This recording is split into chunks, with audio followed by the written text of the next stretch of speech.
Vous devez tenir ferme dans cette liberté. Il se peut que vous remportiez une victoire, mais si vous ne faites pas attention ou si vous ne maintenez pas cette victoire, 6 mois plus tard ou 1 an plus tard, l'ennemi vous attaquera à nouveau dans ce domaine. Restez avec nous dans Jouissez de votre vie.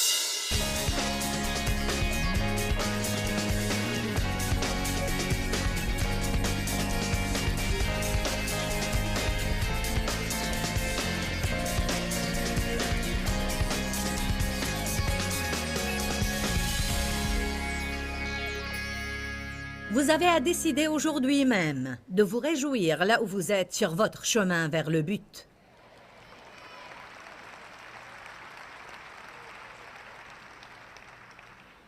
J'ai déjà changé, mais je n'ai pas changé totalement ou complètement. Je vais continuer à changer et cela m'enthousiasme. Je suis sûre que ça va faire un peu mal, mais j'aime les résultats. Très bien, lisons maintenant Néhémie 8. À partir du verset 8. Il lisait dans la loi de Dieu de manière distincte et expliquait avec probité absolue afin que chacun puisse comprendre ce qu'ils avaient lu. Alors, c'est similaire à ce qu'on fait aujourd'hui quand quelqu'un leur lit la parole. Alors Néhémie, le gouverneur, Esdras le prêtre, scribe et les Lévites qui instruisaient le peuple dirent à tous, « Ce jour est consacré à l'Éternel votre Dieu. Ne pleurez pas et ne prenez pas le deuil. » Car tout le peuple pleurait en entendant les paroles de la loi.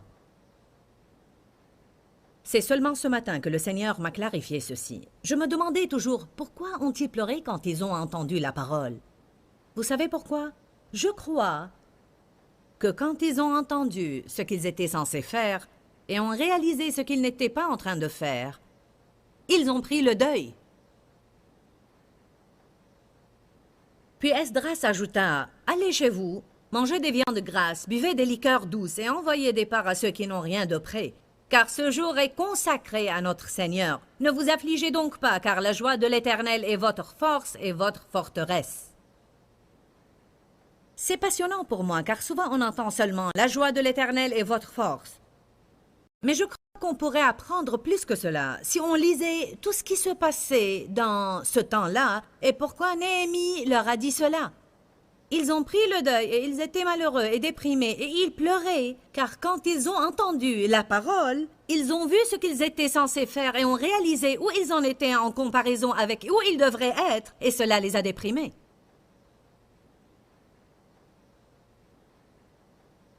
Si vous ne faites pas attention et vous ne savez pas qui vous êtes en Christ, alors tout message pourrait vous décourager. Vous sortirez d'une réunion dans un état pire que vous ne l'étiez en rentrant, surtout si le pasteur ne traite pas le sujet de tous ses côtés. Je prêche de durs sermons, mais je crois que je guide toujours les gens. Et c'est mon espérance et ma prière. Je les guide à comprendre que nous sommes en train de les aider à voir, à confronter la vérité de leur position actuelle et à faire confiance à Dieu pour arriver là où ils sont censés être. Si vous refusez toujours d'admettre que vous avez un problème en disant que vous n'avez rien à accomplir, alors vous n'allez jamais grandir. On a tous besoin de grandir. Grandir est un facteur excitant dans le christianisme. En fait, chaque jour dans ma vie, le Saint-Esprit me convainc de quelque chose. Mais j'ai appris il y a des années de cela à recevoir la conviction divine sans permettre à celle-ci de me mettre sous la condamnation. Je crois qu'une des plus grandes tragédies dans le monde entier, c'est quand les personnes qui ont l'Esprit de Dieu vivant dans leur fort intérieur, et le fruit de l'Esprit, dont l'un est la joie, qui vit et demeure en eux, et qui tout le temps se sentent coupables et se sentent condamnés, et se sentent tout le temps jugés et mal dans leur peau. La grande majorité des gens n'aiment pas leur personne, et c'est vraiment une tragédie. La Bible nous dit de nous examiner nous-mêmes, mais elle nous dit aussi de ne pas nous juger. Quelle est la différence? Nous devons regarder cela de près. Il paraît qu'il y a beaucoup de gens qui vivent dans un extrême ou dans l'autre. Il y a des personnes qui n'ont aucun remords envers quoi que ce soit. Et quoi qu'ils fassent, ils ne sentent jamais qu'ils sont fautifs ou qu'ils ont commis une erreur. Ils vivent comme s'ils avaient la tête dans les nuages. Ils blessent les sentiments des autres, les traitent brutalement et ne s'intéressent qu'à eux-mêmes. Et puis il y a des personnes qui vivent à l'autre extrémité et qui sont en réalité des personnes trop sensibles. Et à chaque fois qu'ils font un mauvais pas, ils se sentent coupables et condamnés. Amen. Comme ma fille qui est présente avec nous et qui monte sur l'estrade pour partager. Elle est plutôt comme moi. Elle est décidée à faire ce qui est juste. Et elle avait à lutter pour se débarrasser de la culpabilité et la condamnation, car elle exagérait pour être parfaite en tout. On a à comprendre que Dieu nous a appelés à être excellents. Mais on ne va pas manifester la perfection tant que nous sommes dans cette chair. Oui, la Bible dit « Soyez parfaits comme votre Père céleste est parfait ». Mais si vous étudiez l'origine grecque de ce mot, elle signifie « grandir jusqu'à pleine maturité ». Tant que je grandis, je cours vers le but. Dites tous « je cours vers le but ». Qu'est-ce que vous préférez? Vous sentir bien dans votre peau ou mal dans votre peau? Très bien. Notre deuxième fille, notre fille aînée, elle se sent rarement mal. Et je lui ai dit ce matin que l'enseignement d'aujourd'hui n'était pas adressé, car je vais parler de comment se débarrasser de la culpabilité. Elle a dit « ce n'est pas mon problème ». Bon. Elle avait peut-être parfois à faire un peu plus attention à certaines choses. Mais elle a une personnalité flegmatique et décontractée comme son père. Devosi n'a probablement jamais expérimenté le sentiment de culpabilité dans sa vie. Et moi, je me sens toujours mal envers quelque chose. Qu'est-ce que tu as dit quand j'ai dit que je vais parler de l'éradication de la culpabilité? Ça va me faire du bien. Je lui ai dit, tu en as besoin, c'est vrai. En fait, cela est en relation avec le tempérament naturel que Dieu nous a donné. Pour certaines personnes, par exemple, il est plus facile pour elles d'oublier les choses que pour d'autres personnes. Pour notre fille aînée, un des domaines dans lequel elle a vraiment expérimenté la culpabilité est celui d'être une bonne maman. J'étais en train de penser à cela et j'ai pensé, vous savez pourquoi elle s'est sentie coupable dans ce domaine? Parce que c'est peut-être le domaine le plus important pour elle. Depuis qu'elle avait l'âge de 8, 9, 10 ans, tout ce qu'elle a voulu, c'était se marier et avoir des enfants. Il est évident que l'appel de Dieu sur sa vie, c'est avoir des enfants. Et elle est occupée à accomplir cet appel. Et maintenant, elle va déménager pour s'installer dans une maison. J'allais dire à côté de la mienne, mais elle est plutôt derrière la mienne. Et en moins d'1 minute, tous mes petits-enfants seront à la porte de ma maison.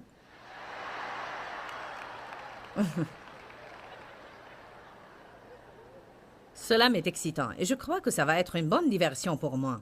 Ça va m'aider à faire autre chose que travailler. Mais ce qui est très intéressant, c'est que c'est souvent dans les domaines qui nous sont vraiment importants que l'ennemi nous attaque par la condamnation. Amen. Alors on a à se débarrasser de la culpabilité et de la condamnation, car la Bible dit « Il n'y a maintenant aucune condamnation pour ceux qui sont en Jésus ». Allons à 1 Corinthiens 11, verset 31.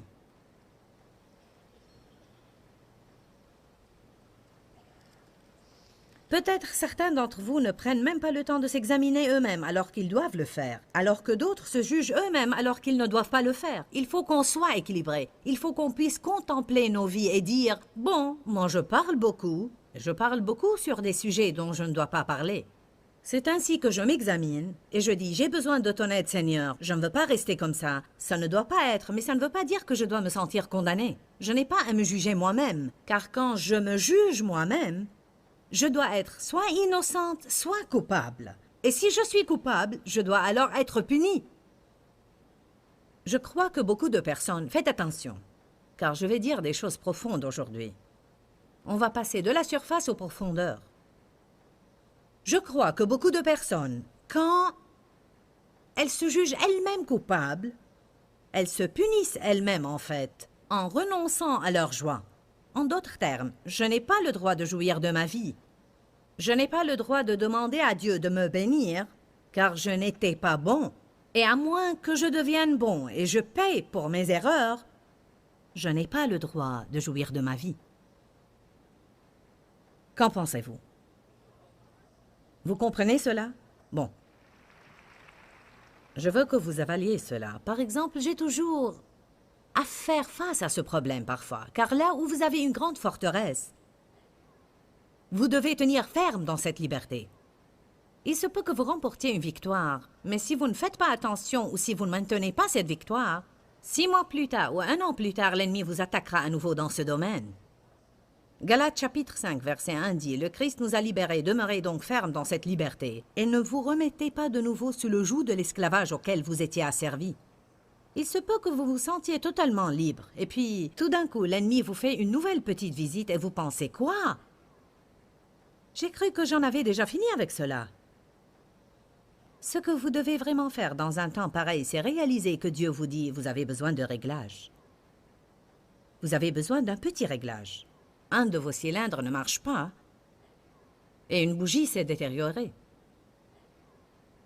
Parfois, quand vous venez à de telles réunions, c'est comme si vous preniez votre voiture pour un réglage. Je vois quelques-uns de nos employés qui ont pris des vacances pour assister à cette réunion de la vie dans la parole. Ils sont probablement là pour un réajustement par le Saint-Esprit. Amen.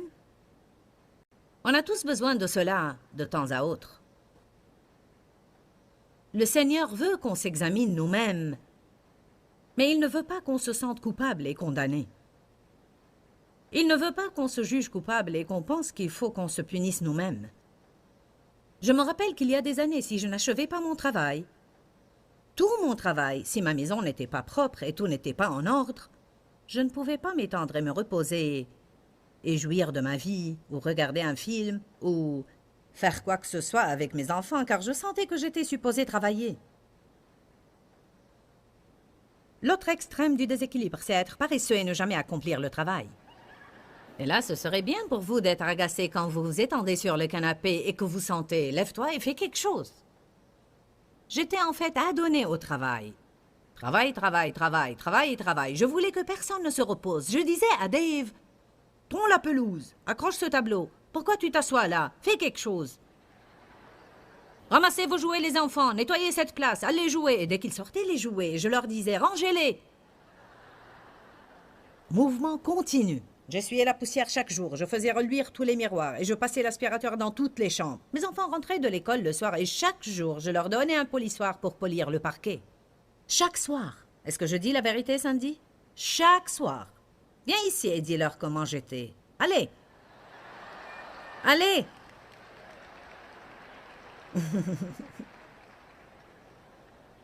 Vous aimez toutes ces histoires, n'est-ce pas?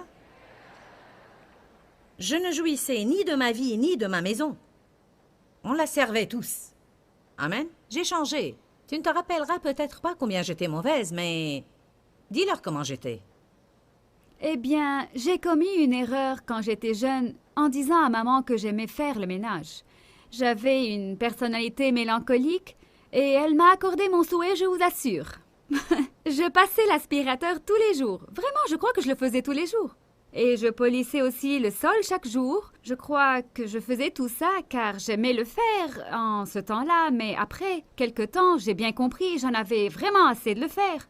Au fait, il y avait une femme qui nous gardait quand nous étions enfants. Elle était de la Corée, elle s'appelait Nina et elle parlait avec cet accent. J'essayais d'entrer dans... Son mari et elle dormaient dans la chambre de mes parents car maman et papa étaient en voyage pour le ministère en ce temps-là, ils nous gardaient. Quand j'ai essayé d'entrer dans la chambre de mes parents là où ils dormaient à 6 heures du matin, elle m'a dit « Tu veux dire que tu veux passer l'aspirateur à 6 heures du matin ?» Elle m'empêchait de le faire alors que moi j'étais décidée à terminer mon travail pour pouvoir aller jouer. C'est comme une fille qui m'a dit qu'elle était résolue à être ordonnée. Elle voulait que tout soit en ordre avant qu'elle sorte pour aller au travail. Son mari lui a dit un matin, « Est-ce que ça te dérangerait d'attendre que je sorte du lit avant que tu n'essayes de le faire? » Elle commençait à faire le lit alors qu'il dormait encore. Dites tous, équilibre. Vous voyez, on a besoin de l'équilibre. J'ai commencé à me rendre compte qu'il y avait quelque chose qui ne tournait pas rond ici, car il ne faut pas que je me sente coupable à chaque fois que j'essaye de jouir de ma vie. Il n'est pas mauvais de jouir de votre vie, et vous n'avez pas nécessairement à avoir terminé chaque tout petit travail que vous faites.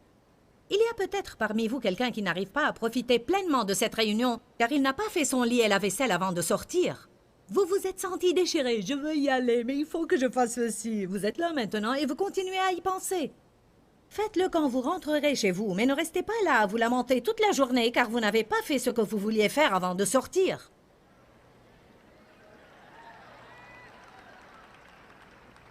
On adore le travail parfois, n'est-ce pas? 1 Corinthiens 11, 31.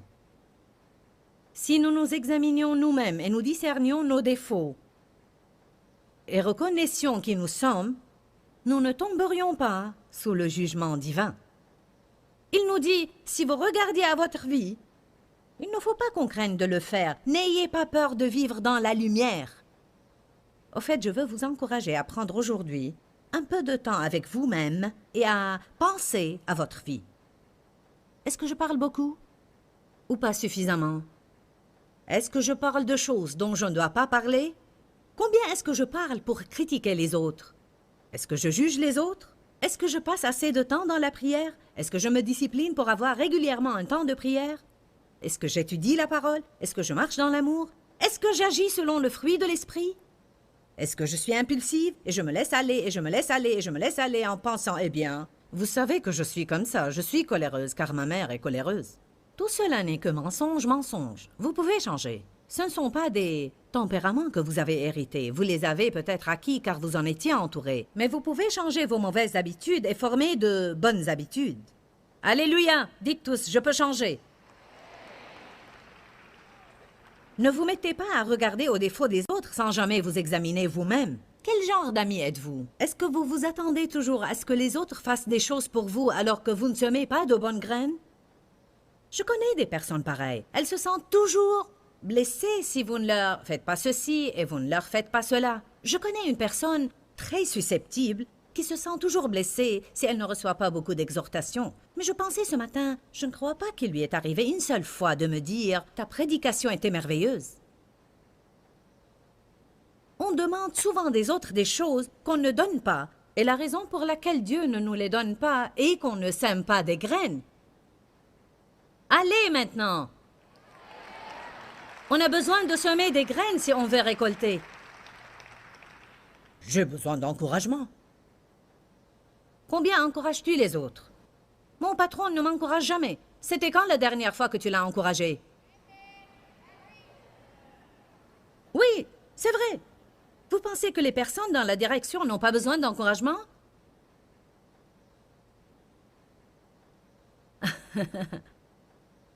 Tu ne fais jamais quelque chose pour moi. C'était quand que tu as fait toi-même quelque chose pour quelqu'un? On a besoin de nous examiner nous-mêmes. Mais si vous ne savez pas qui vous êtes en Christ, vous ne pourrez pas faire cela sans vous sentir condamné.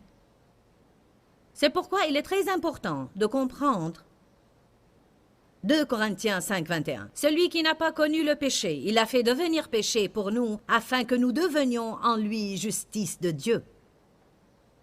Jésus est juste, et c'est moi le pécheur. Il a porté mes péchés et m'a donné sa justice. Il me l'a donnée gratuitement et elle est à moi. Je l'ai et je vais dire de moi-même ce que la Bible dit de moi. Et je m'en fous combien de diables vont en être enragés. Je suis la justice de Dieu en Christ. Je vais vous dire quelque chose. Cette salle ici est probablement pleine de personnes qui n'ont jamais dit cela d'eux-mêmes à haute voix. Et même si vous essayez de le faire maintenant, vous allez sentir « Ce n'est pas juste que je dise cela de moi ». Vous savez pourquoi? Car le diable nous fait sentir qu'on n'est pas juste envers Dieu. Je ne suis pas juste envers Dieu. Dieu n'est pas content de moi. Il est fâché de moi. Je ne fais pas ce que je suis censé faire. J'ai un long chemin à faire. Exerçons-nous. Dites, je suis la justice de Dieu en Christ. La clé de tout cela est dans les 2 derniers mots, en Christ. En Christ. Je ne suis rien par moi-même.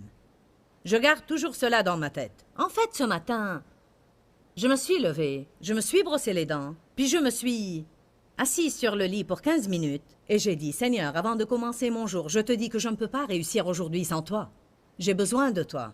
Sans toi, Seigneur, je ne peux rien faire. En moi, c'est-à-dire dans ma chair, le bien n'habite pas.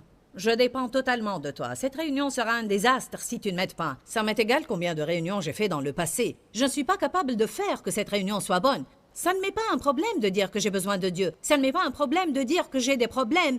Mais je suis la justice de Dieu en Christ. Dites, Dieu n'est pas en colère contre moi. Il m'aime inconditionnellement. Dieu m'accepte en Christ. Je suis la justice de Dieu en Christ. Je ne fais pas tout comme il faut. J'ai un long chemin à faire. Mais je suis sur le bon chemin. Alléluia. On a besoin de cela. Retournons à notre sujet. Si on n'a pas la joie, on n'aura pas la force. Si on n'a pas la force, le diable nous vaincra. Et on ne sera pas fort pour contrer la culpabilité et la condamnation, parce que la culpabilité nous affaiblit, elle ne nous fortifie pas. Arrêtez de pleurer et de prendre le deuil à l'écoute de la parole. La joie de l'Éternel est votre force. Organisez une fête, un festin, célébrez, donnez aux pauvres. Vous êtes sur le bon chemin. Nous n'avons pas arrêté de vivre pendant que nous changeons. Je suis sûre que presque tous ceux qui nous regardent aujourd'hui ont apprécié notre message, car on aime tous l'idée de prendre un peu de repos. Parfois, on est très dur envers nous-mêmes et on a un sentiment de culpabilité à chaque fois qu'on commet une petite erreur. Alors, nous voulons que vous jouissiez de votre vie, car Jésus est mort pour que vous jouissiez de votre vie. Et vous faites cela en arrêtant de vous condamner vous-même. Vous savez, je pense à Éphésiens 3:20. C'est l'une de mes écritures préférées avec laquelle je veux conclure. La Bible dit que Dieu peut faire infiniment, extrêmement et abondamment au-delà de tout ce que nous osons souhaiter, demander et penser, et cela par sa puissance qui agit en nous. Je crois que Dieu veut faire plus pour vous que ce que vous avez demandé, et je vous encourage à être plus audacieux dans vos prières, à oser demander, à être plus agressif et à vous approcher avec assurance du trône et demander à Dieu de faire des choses merveilleuses pour vous, car je crois qu'il attend pour accomplir cette écriture dans votre vie. Que le Seigneur vous bénisse et à très très bientôt. Dis-leur que je les aime. Dans ce livret, Joyce Meyer donne une révélation de l'amour de Dieu pour nous. Pour obtenir ce livret gratuitement, écrivez-nous à Joyce Meyer, boîte postale 40095-6300, Larnaca, Chypre. Ou bien visitez notre site web www.joycemeyer.org/fr.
Tiếng